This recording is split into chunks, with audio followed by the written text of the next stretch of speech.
ఆరుట్ల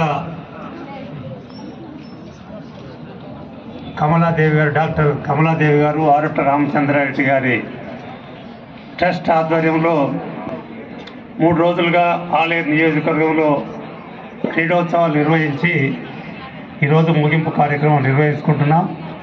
ఈ కార్యక్రమానికి అధ్యక్షత వహించిన హెడ్ మిస్సెస్ మంజుల గారు, వేదిక పైన ఆశీనులైన గౌరవనీయులు ఈ ఆలేరు శాసనసభ్యులు, అట్లాగే మాజీ మంత్రివర్యులు, మాజీ శాసనసభ్యులు, వేదిక మీద ఆశీనులైన పెద్దలందరికీ, ఈ 3 రోజుల పాటు క్రీడలు నిర్వహించిన ఉపాధ్యాయులు, అట్లాగే పీటీలకు పాల్గొన్న విద్యార్థులందరికీ హృదయపూర్వక నమస్కారాలు తెలియజేస్తా ఉన్నాను. సుశీల గారు గత 26 సంవత్సరాలుగా వారి కుటుంబ సభ్యుల సహకారంతో ఈ కార్యక్రమం నిర్విఘ్నంగా కొనసాగుతోంది. అందుకు వారికి మొదటగా వారందరికీ కూడా, ఈ ట్రస్ట్ నిర్వాహకులందరికీ కూడా హృదయపూర్వక నమస్కారాలు తెలియజేస్తా ఉన్నాను. ఇవాళ ఆమె ఎంత ఉత్సాహంతో నడిపినప్పటికీ కూడా వారి చరిత్ర కూడా ఒక గీటురాయిగా డాక్టర్ ఆరుట్ల కమలాదేవి, డాక్టర్ ఆరుట్ల రామచంద్రారెడ్డి గారి చరిత్ర కూడా మనకు ఒక ఆదర్శంగా ఉండడం వల్లనే ఇవాళ ఈ రకమైన ప్రోత్సాహం వారికి వస్తుందని నేను భావిస్తూ ఉన్నాను. ఇవాళ ఆరుట్ల రామచంద్రారెడ్డి గారు కానీ, డాక్టర్ ఆరుట్ల కమలాదేవి గారు కానీ రాజకీయాలకు వస్తామని కానీ, వారికి పదవులు వస్తాయని కానీ వారు ఏనాడు కళలో కూడా ఊహించకుండా మరి ఈ రంగంలోకి రావడం అనేది జరిగింది. ఇవాళ ఆరుట్ల కమలాదేవి గారు అందరూ చెప్తుంటారు ఒక స్త్రీ వెనుక పురుషుడు ఉంటాడని, కానీ ఒక పురుషుడు వెనుక స్త్రీ ఉంటుందని చెప్తారు. కానీ ఇక్కడ చరిత్ర ఒక స్త్రీ వెనుక పురుషుడు ఉన్నాడు, ఆరుట్ల రామచంద్రారెడ్డి గారు. ఎందుకంత ధైర్యంగా చెప్తున్నానంటే 11 సంవత్సరాల ప్రాయంలో ఒక పెళ్ళి అయింది ఆరుట్ల కమలాదేవి గారికి. అప్పుడు ఆమె మైనర్. మరి పెళ్ళి అయినప్పుడు ఆరుట్ల రామచంద్రారెడ్డి గారు షరతులు పెట్టాడు. ఆ పెళ్లిలోనే ముందు ఆ పేరు మారుస్తా, నేను రుక్మిణి కాదు, కమలాదేవి చటోపాధ్యాయ నాకు ఇష్టమైన ఒక విప్లవకారిని, ఆమె పేరుతో పేరు మారుస్తానని పెళ్లిలో పేరు మార్చాడు. పెళ్ళి ఏమిటి?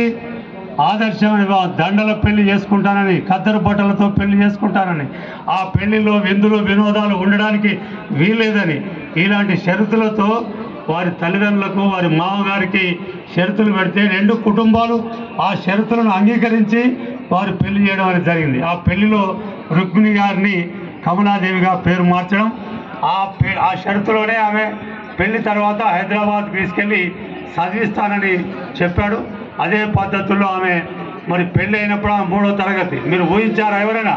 3వ తరగతి అమ్మాయి పెళ్లి చేసుకొని మరి మెట్రికులేషన్ వరకు చదివి ఇవాళ శాసనసభలో గడగడలాడించి 3 పర్యాయాలు ఆలేరు నియోజకవర్గంలో ఎమ్మెల్యే అవుతుందని ఆమె ఊహించలేదు, మనం ఊహించలేదు. మీరు కూడా ఆ చరిత్రను అర్థం చేసుకోవాల్సిన అవసరం ఉంది. కానీ ఆమె మరి చాలా కష్టజీవులు ఇద్దరు కూడా పెళ్లి చేసుకున్నారు.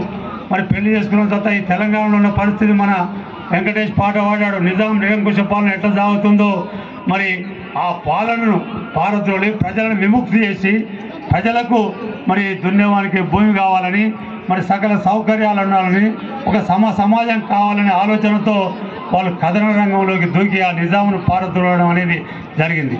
అప్పుడు ఆరుట్ల కమలాదేవి గారు విజయవాడకి వెళ్ళి రాజకీయ శిక్షణ, దాంతోపాటు మిలిటరీ శిక్షణ, తుపాకీ శిక్షణ కూడా తీసుకొని వచ్చి మళ్ళీ ఇక్కడ అరణ్యవాస అడవుల్లో పోవడం, తుపాకీలో పోరాటం చేయడం, అరెస్ట్ కావడం, జైల్లో ఉండడం, మరి అరణ్యాలకు అడవిలో పోకముందే మరి సుశీల గారి భర్త విప్లవ్ కుమార్ 2 ఏళ్ల కుమారుడు అతన్ని వాళ్ళ అమ్మమ్మ దగ్గర వదిలిపెట్టి వాళ్ళు మరి పోరాటంలో పాల్గొనడం.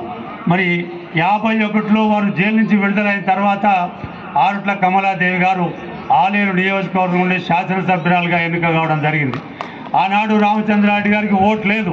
ఇక్కడ ఓటు లేకపోతే మరి 57లో మెదక్ జిల్లా నుంచి గెలవడం అనేది జరిగింది. ఇప్పుడు ఆలేరుకు ఒక చరిత్ర ఉంది.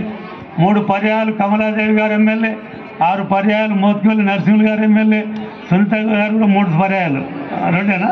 ఒక ఛాన్స్ ఎగిరిపోయింది, మళ్ళీ ఇప్పుడు అన్నకు వచ్చేసింది. సరే, మరి కాబట్టి కమలాదేవి గారు ఇక్కడ ఈ ప్రాంత వాసులకు వారి ప్రత్యేక చరిత్ర వేదిక మీద పెద్దలందరూ చెప్తారు, నేను ఎక్కువ సమయం తీసుకోను. కానీ ఇవాళ కొల్లడుపాకకు ఒక చరిత్ర, మరి ఆలేరుకు ఒక చరిత్ర, అట్లాగే భువనగిరి ప్రాంతం అందరూ విప్లవకారులు, మరి రావి నారాయణ రెడ్డి లాంటి వీరులంతా ఈ ప్రాంతం నుంచే. రావి నారాయణ రెడ్డి గారు జవహర్లాల్ నెహ్రూ కంటే ఎక్కువ ఓట్లు సంపాదించి భారతదేశంలోనే అత్యధిక ఓట్ల మెజార్టీతో గెలిపిన పార్లమెంట్ సభ్యుడు రావి నారాయణ రెడ్డి గారు. అలాంటి రావి నారాయణ రెడ్డి గారు పార్లమెంట్కి వెళ్తే మరి అందరికంటే పార్లమెంట్లో నీకు ఎక్కువ ఓట్లు వచ్చినాయని ఆ పార్లమెంటు భవనాన్ని రావి నారాయణ రెడ్డి గారితో ఆనాడు జవహర్లాల్ నెహ్రూ గారు ప్రారంభం చేయించి అందులోకి తీసుకెళ్ళడం అనేది జరిగింది. ఆ చరిత్ర.